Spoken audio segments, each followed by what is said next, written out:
நீங்கள் பார்த்துக் கொண்டிருப்பது உங்கள் விஜய். கண்ணன் சொல்லச்சேவே சாதுர்வர்ணியம் மயா சிருஷ்டம் குணகர்ம விபாகசா. குணத்தின் அடிப்படையிலும் செய்யும் கர்மத்தின் அடிப்படையிலும் மாற்றி இருக்கிறேன். ஏன் இந்த நாளா பிரிக்க வேண்டியிருக்குனால், முதல்ல நம்ம ஒரு வைத்தியர் இடத்துல போகணும். திரும்ப அதையே சொல்றேன். ஒரு வைத்தியர் இடத்துல போறோம்.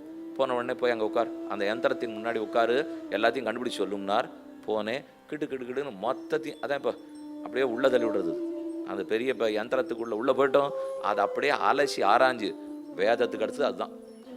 ஏன்னா அது மொத்தத்தையும் கண்டுபிடிச்சிட்டு, இவருக்கு என்ன வியாதி இருக்கு எழுதி கொடுத்துடுத்து, இவருக்கு சக்கரை வியாதி இருக்கு, இவருக்கு இந்த வியாதி இருக்குன்னு சொல்லித்து. வந்த உடனே வைத்தியர் இடத்துல கொண்டு வந்து என்னுடைய இதெல்லாத்தையும் கொடுத்தேன். காயத்தில் கொடுத்த உடனே வாங்கி படித்தார். இதெல்லாம் இருக்குது உமக்கு இந்த மருந்து நான் கொடுத்தாகணும் சொல்கிறச்சே எனக்கு கோபம் வந்து, சுவாமி இந்த இந்த இந்த யந்திரம் ஒன்று வச்சிருக்கிறே ரொம்ப மோசம் சுவாமி என்ன சொன்னேன். ஏன் யந்திரத்தை ஏன் குத்தம் சொல்கிறீர்னா, அதுதானே எனக்கு நீரிழிவு வியாதி இருக்குன்னு சொல்லித்துப்போ, அதனால அது மோசம் என்று அதுங்கிட்ட சொன்னால், வைத்தியர் கேட்டார், உனக்கு நல்லது பண்ணியிருக்குது, உன் உடம்புல என்ன வியாதி இருக்குன்னு தெரிஞ்சு அதுக்கு தகுந்த மருந்து கொடுக்க வேண்டாமா? அதே போல் ஒரு மனுஷனை பார்த்த உடனே சத்துவகுணத்தோடு இருக்கானா மருந்து வேறே, ரஜோகுணத்தோடு இருக்கானா மருந்து வேறே, தமோ குணத்தோடு இருக்கானா மருந்து வேறே. பிரிக்காட்டா மருந்தே எப்படி கொடுக்கறது? ஒருத்தனை பிரிச்சாத்தானே அவனுக்கு மருந்தே கொடுக்க முடியும். இதுக்காக பகவான் வேதங்களை வைத்து ஒருத்தரை அலசி ஆராய்ஞ்சு அவரை கண்டுபிடிச்சு, இவர் இன்ன வியாதி பிடிச்சவர், இதோ சத்தகுணத்தோட இருந்தா இன்னவன்னு வச்சுக்கோ, ரஜோகுணத்தோட இருந்தா இன்னவன்னு பேர் வை, தமோ குணத்தோட இருந்தா இன்னவன்னு பேர் வை. ஏன்னா அவனுக்கு நான் சொல்ல வேண்டிய மருந்தே வேற. இவருக்கு வேற மருந்து கொடுக்கணும், அவருக்கு வேற மருந்து கொடுக்கணும். ஆனா இவர் இந்த மாதிரி வேறுபட்டு இருக்கிறாருங்கிறத நான் கண்டே பிடிக்கலன்னா, அப்ப அவனுக்கு தகுந்த மருந்தே எப்படி கொடுப்பேன்?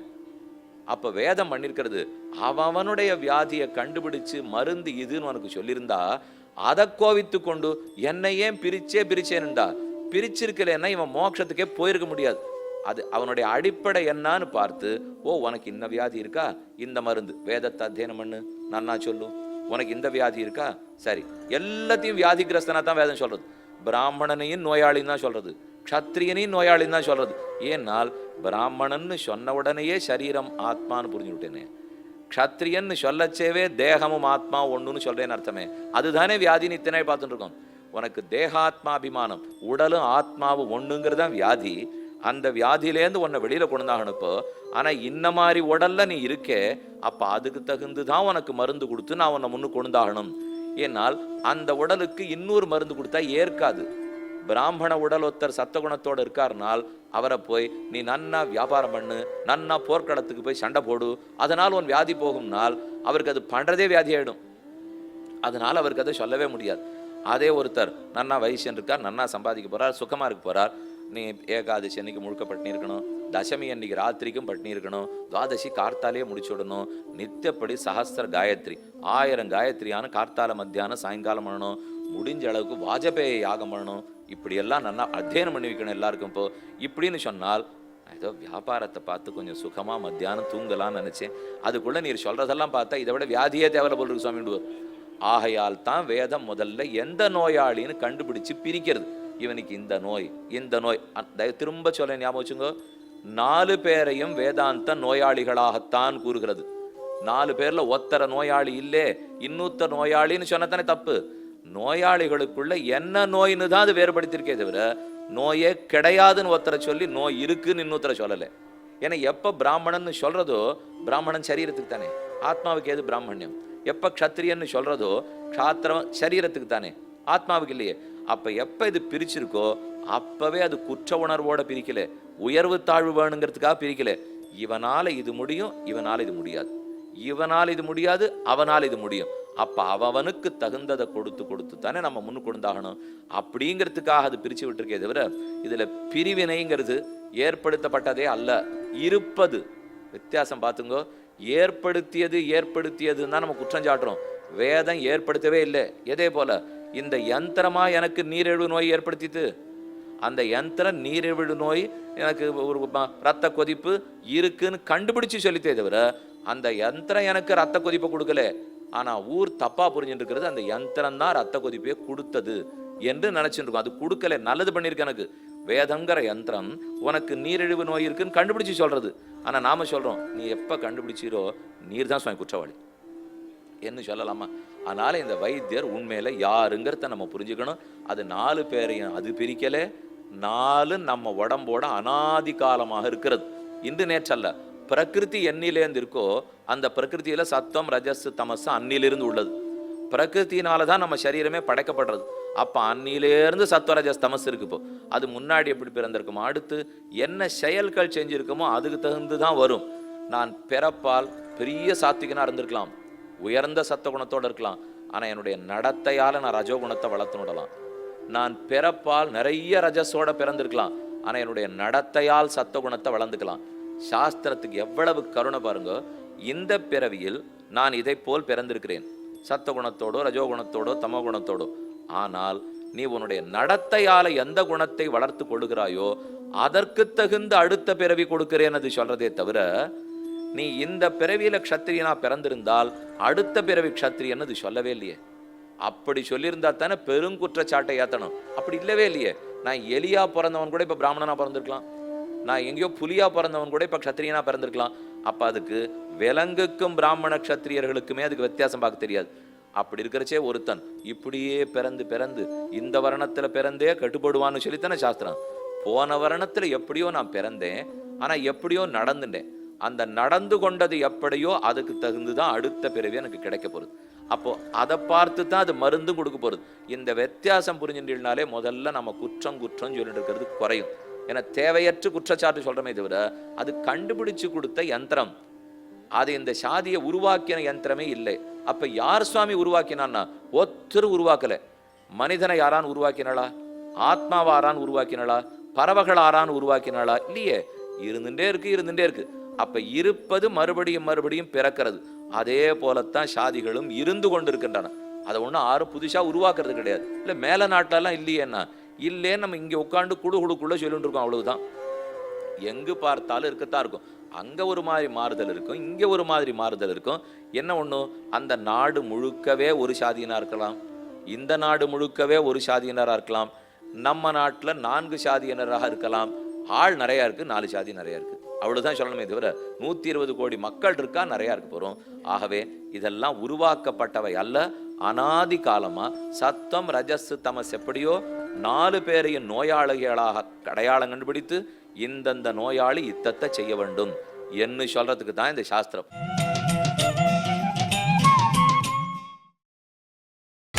நீங்கள் பார்த்துக் கொண்டிருப்பது உங்கள் விஜய்.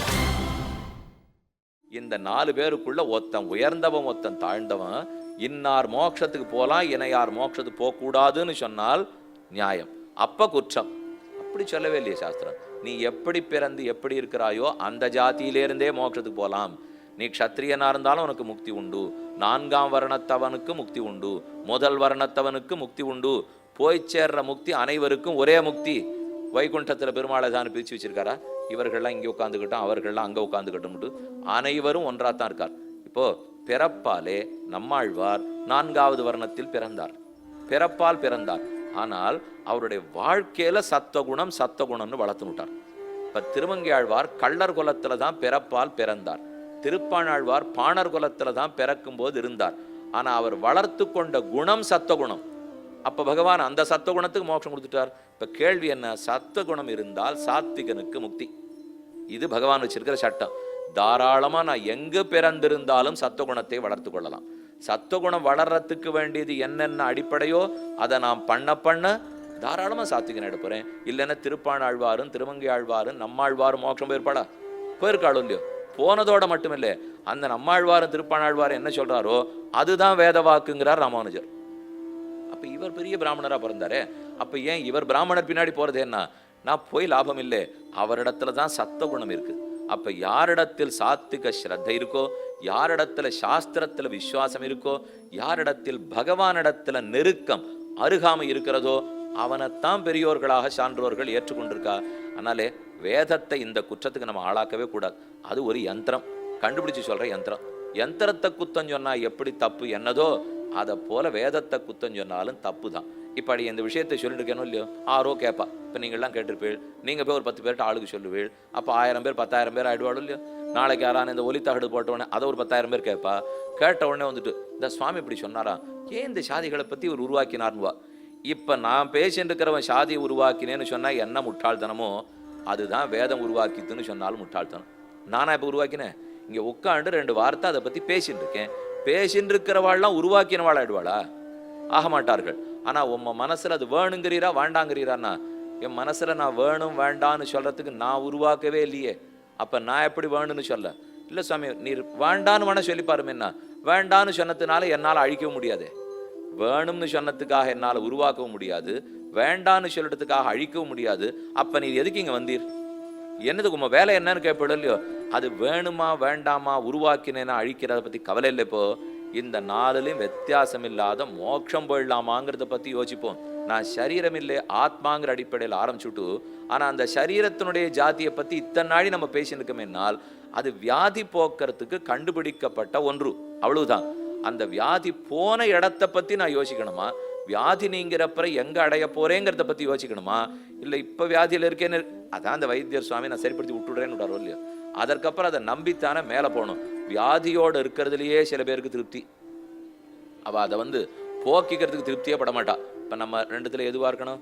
வியாதியோட இருக்கிறத திருப்திப்பட்டு இருக்குன்னு சொல்லிட்டா 4 பேர் பாப்பா சாத்துக்குடி பழம் வாங்கிட்டு வருவாளோ இல்லையோ, அதுக்காக வேணா திருப்திப்பட்டுக்கொள்ளா இருக்கும். அதனால நான் இந்த வியாதியோட இருக்கேன்னு சொல்லிட்டு லாபம் இல்லை. வியாதியை தீர்க்கறதுக்கு உண்டான வழி தேட வேண்டும். அந்த வழியை அதே வேதங்கள் சொல்றது. இதுல சில பேர் வியாதியை கண்டுபிடிச்சு விட்டுட்டு ஓன் சமத்து தீர்த்துக்கோன்னுடுவா. அப்படி இல்லை வேதம். வியாதியும் கண்டுபிடிக்கிறது, அதை தீர்க்கறதுக்கு உண்டான வழியும் சொல்லி கொடுக்கறது, அதுல நம்பிக்கையோட மேற்கொண்டு நான் முன்னேற வேண்டும். ஆக முதல் குற்றச்சாட்டு, சாதிகளை வேதங்கள் கற்பித்தன அல்ல, இருப்பவையை பற்றி கண்டுபிடித்து கூறின. அதுவும் எதற்கு? இந்த இருக்கிறது 4ம் வியாதின்னு புரிஞ்சுக்கோ, சரீரமே வியாதின்னு புரிஞ்சுக்கோ. ஆனா இந்த சரீரத்தை வியாதின்னு தெரிஞ்சுட்டு, இப்போ ஒரு சுவாமி எனக்கு உடம்பு சரியில்லை சுவாமி, என்ன பண்ணலாம், எப்படியாவது சரிப்படுத்தி கொடும்னா, ஒன்று உடம்பு இருக்கிற வரைக்கும் உடம்பு சரியில்லாத வரப்போகுது. ஆகவே ஒரே வழி, உமக்கு உடம்பு சரியாக்கணும்னா உடம்பை வெட்டி விடுறேன்னார். அப்படி செய்ய முடியுமா? எனக்கு வியாதி இருக்கு, சரிப்படுத்தணுங்கிறதுக்காக அந்த சத்த குணம் எதுவோ, தமோ குணம் எதுவோ, ரஜோ குணம் எதுவோ கண்டுபிடிச்சு அந்த உடம்பை வச்சுட்டே தான் அதை சரிப்படுத்த வேண்டியிருக்கு. ஏன்னா இந்த உடம்புனால அந்த வியாதி தெரியறது, ஆனா அந்த வியாதியை போக்குறதுக்கு மருந்தை அந்த உடம்புக்கு தான் கொடுக்க வேண்டியிருக்கு. ஆச்சரியமா இருங்க, இந்த உடம்புல தான் வியாதியே, ஆனா அதற்குரிய மருந்தை ஆத்மாவுக்கா கொடுக்க முடியும்? அது சாப்பிடாது, அந்த உடம்புக்கு தான் கொடுக்கணும். அப்ப இன்னார் இந்த சத்த குணத்தோட இருக்கார், ரஜோ குணத்தோட இருக்கார், அப்ப அவருக்கு தகுந்த மருந்து நீ ஒண்ணு செய். நீ நன்னா சண்டை போட்டு நாட்டை காப்பாத்தி அதையே மருந்தா வச்சுன்னு மேலவா.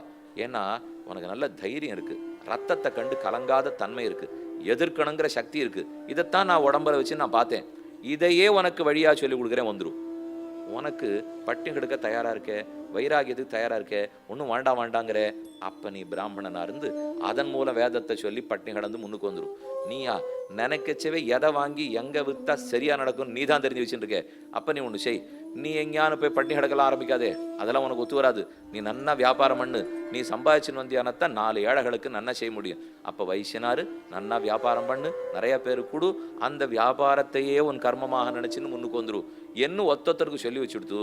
இதுல ஆபத்து எங்க எடுத்துனால், நான் இன்னார்னு என்னை கண்டுபிடித்து கொண்ட பிற்பாடு மற்றொரு நோயாளிக்கு என்ன மருந்து சொல்லப்பட்டிருக்கோ அதை நான் சாப்பிட ஆரம்பிச்சேதான் ஆபத்து. அப்படித்தானே இப்ப நடந்துட்டு இருக்கு.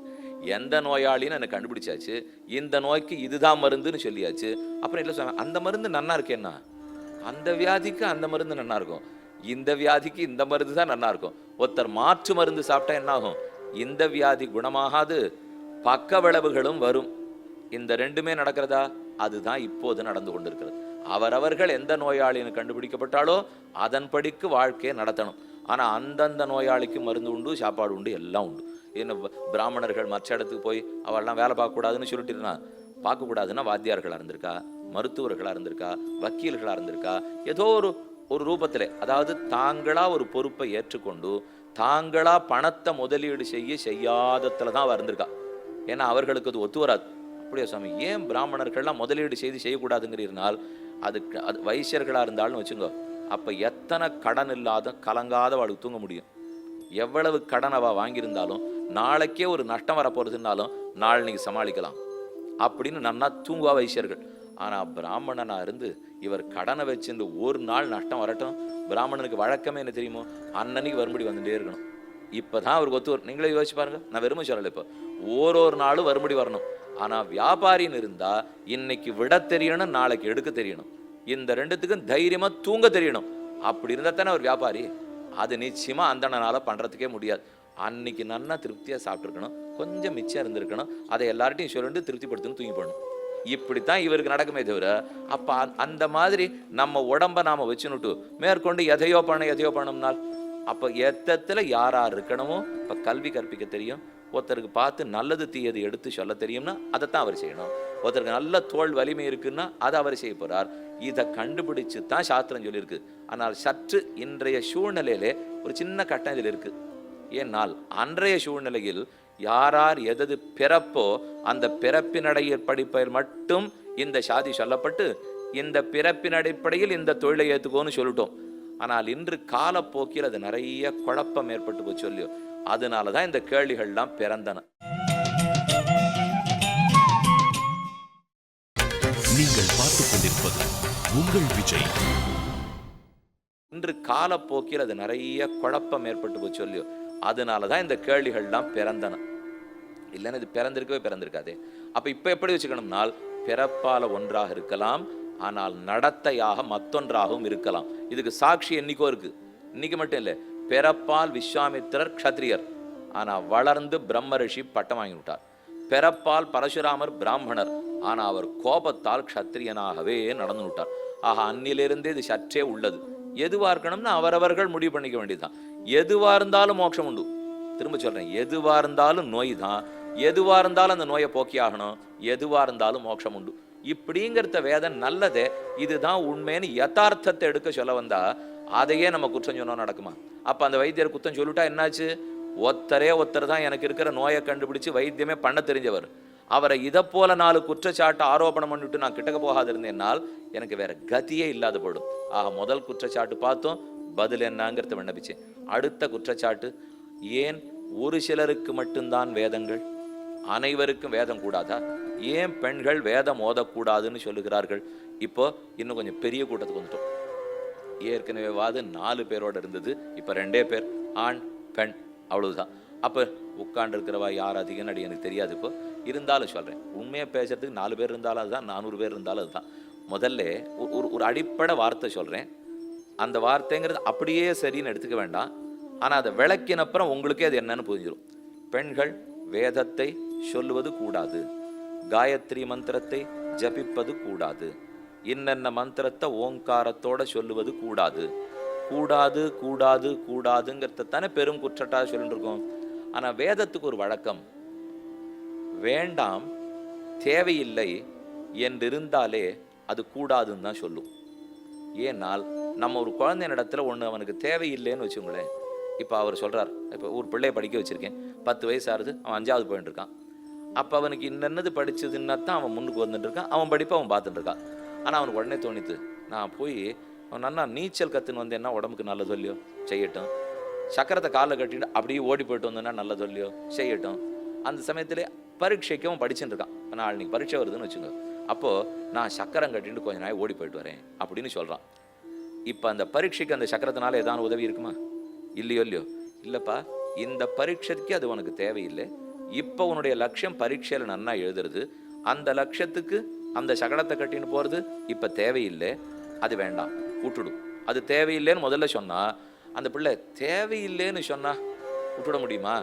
அதனால என்னெல்லாம் போயிட்டு வரேனே, அது தேவையில்லாத இருக்கட்டும், ஆனால் எனக்கு பிடிச்சிருக்கு பண்ணுறேன்னு அடுத்து தாயார் சொன்னா கூடாது, உள்ள போ. முதல்ல அவ தேவையில்லைன்னு தான் சொன்னான். ஏன்னா அந்த பரீட்சை எழுதுறதுக்கு அது தேவையில்லை சொல்லித்தான் பார்த்தா. ஆனா தேவையில்லைன்னு சொன்னா மனுஷனுக்கு 6000 அளவுக்கு புத்தி வளரலை. அவன் நன்னா புத்தியை வளர்த்துண்டு, ஓ இது தேவையில்லைங்கிறாரே, நிஜமா பரீட்சைக்கு இது தேவையில்லை தானே, அப்ப நான் ஏன் பண்றேன் என்ன விடுற தருணத்திலே அந்த நிலையில மனுஷன் இருந்திருந்தால் அப்ப வேதமும் தேவையில்லைங்கிறத தேவையில்லைன்னு சொல்லி நிறுத்திருக்கும். ஆனா வேற வழியே இல்லை. இப்போ இது கூடாதுன்னு சொன்னாதான். இப்ப நம்ம போயிட்டே இருக்கோம், வண்டியெல்லாம் இப்போ ராத்திரி ஆயிடுத்துன்னு வச்சுங்களேன், அப்போ நிறையா குறுக்க தடுப்பெல்லாம் போட்டு விட்டுறா. பெருமாளை சேவைக்கு போகிறோம், உடனே தடுப்பு சுவர் கட்டி விட்டுறா. வரிசை ஒரு சனிக்கிழமை வந்ததுன்னா எங்கே பார்த்தாலும் இப்போ கட்டையாக கட்டி வச்சுட்றா. அது புரட்டாசி சனிக்கிழமை வந்தால் ஒரே கட்டை. சுவாமி வரிசையில் போய் பெருமானை சேவிக்கணும்னு எங்கள் எல்லாருக்கும் தெரியும். வரிசை இல்லைன்னா ஒருத்தருக்கொத்தர் முட்டி போன்னு எங்களுக்கு தெரியும். உடனே தேவஸ்தானத்திலேருந்து அறிவு பண்ணுறா, இந்த வரிசையில் நீங்கள் செல்லலாம், அப்படி குறுக்கே போவது தேவையில்லை சொல்லி பார்த்தா மொத்த பேரும் குறுக்க போனான். தேவஸ்தானத்தில் பார்த்து குறுக்கே போவது கூடாதுன்னார். இல்லை கூடாதுன்னாலும் குறுக்க போனான், கட்டையை கட்டி விட்டான். இதுதானே கடைசியில் பண்ணியிருக்கா. ஆனால் முதல்ல அதை நன்னாவே சொல்லியிருக்கலாமே, குறுக்க போகிறது தேவையில்லை, வரிசையாக போனில் தான் பெருமாளை சேவிக்கலாம், கூட்டம் அதிகமாக இருக்குது, இந்த வரிசையில் போங்கோ. அதை சொல்லி புரிஞ்சிக்கக்கூடிய சக்தி நம்ம இடத்துல இருந்தால் தாராளமாக அப்படியே சொல்லும் வேதம். ஆனால் அப்படி இவன் வளரவே இல்லையே. இவனுக்கு எது ஒன்று தேவையில்லையோ அதை கூடாதுன்னு சொன்னாதான் புரிஞ்சுப்பார்.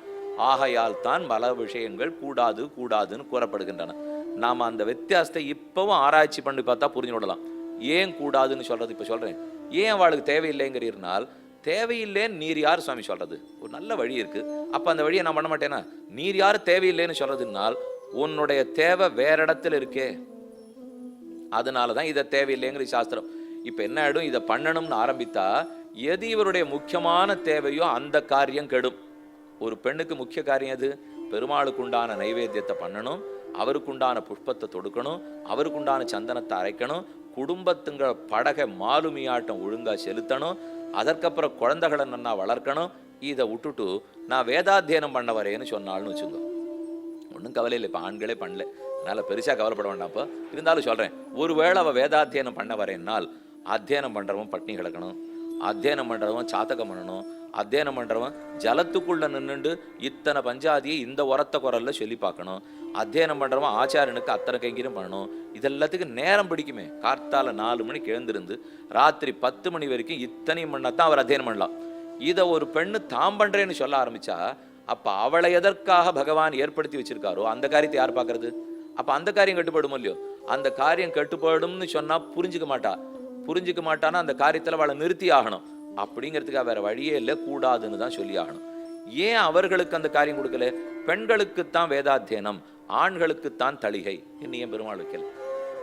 வச்சிருக்கலாமே சுவாமின்னா மறுபடியும் பழைய கதை தான். இப்போ ஆறாருடைய தேகமும் ஹிருதயமும் எப்படி இருக்கிறதோ அதுக்கு தகுந்து தான் பகவான் ஏற்படுத்துறார். அதை நம்ம புரிஞ்சுக்கணும். முதல்ல அடிப்படையிலே பகவான் எனக்கு நல்லது செய்வார்ங்கிற நம்பிக்கை வந்தா தான் இத்தனையுமே புரிய போகுது. அது இல்லாமல் அவர் என்னமோ எனக்கு எதிராக சதித்திட்டந்துட்டார் நினைச்சிருந்தோம்னால் இது ஒரு நாளும் புரியாது. அவர் எதுக்கு நம்மளை சதித்திட்டம் ஆனந்தமா வைகுண்டத்துல நிம்மதியா இருக்கிறத விட்டுட்டு ஏகாகினார் அமையத்தான் விட்டு இத்தனை ஜீவாத்மாக்கள் அங்கவரணன்னு தவிச்சுன்னு தான் இத்தனை ஏற்பாடுகளும் பண்றார்.